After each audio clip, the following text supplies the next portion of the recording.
మగ చేప 2 ఏళ్ల తర్వాత ఆడ చేపగా మారుతుందన్న విషయం మీకు తెలుసా? దాని గురించి ఇప్పుడు తెలుసుకుందాం.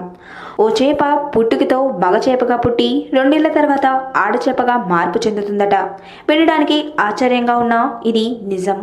పండుగప్ప అనే చేప ఈ విధంగా మగ నుండి ఆడగా రూపాంతరం చెందుతుంది. దీనికి గల అసలైన కారణాన్ని ఇంతవరకు సైంటిస్టులు కూడా కనుక్కోలేకపోయారు. అదేవిధంగా ప్యారెట్ ఫిష్ ఆడ నుండి మగగా మారుతుందట. ఈ చేప గురించి మరిన్ని విశేషాలను తెలుసుకోవాలంటే మీరు ఈ వీడియో చూడాల్సిందే. కానీ అంతకంటే ముందు మా ఛానల్ని సబ్స్క్రైబ్ చేయడం మాత్రం మర్చిపోకండి. పండుగప్ప విషయానికి వస్తే చాలా పండుగప్పలు 90% మగవిగానే పుడతాయట. 2 ఏళ్ల వయసు వచ్చే వరకు శుక్రకణాలు ఉత్పత్తి చేస్తూ తమ సంతానోభివృద్ధికి పాటుపడుతుంటాయి.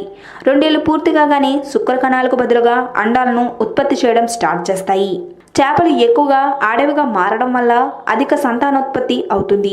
దీనివల్ల మనవాళికి అధిక చేపలు లభిస్తాయి. పండుగప్పలు రుచి కూడా చాలా బాగుంటుంది.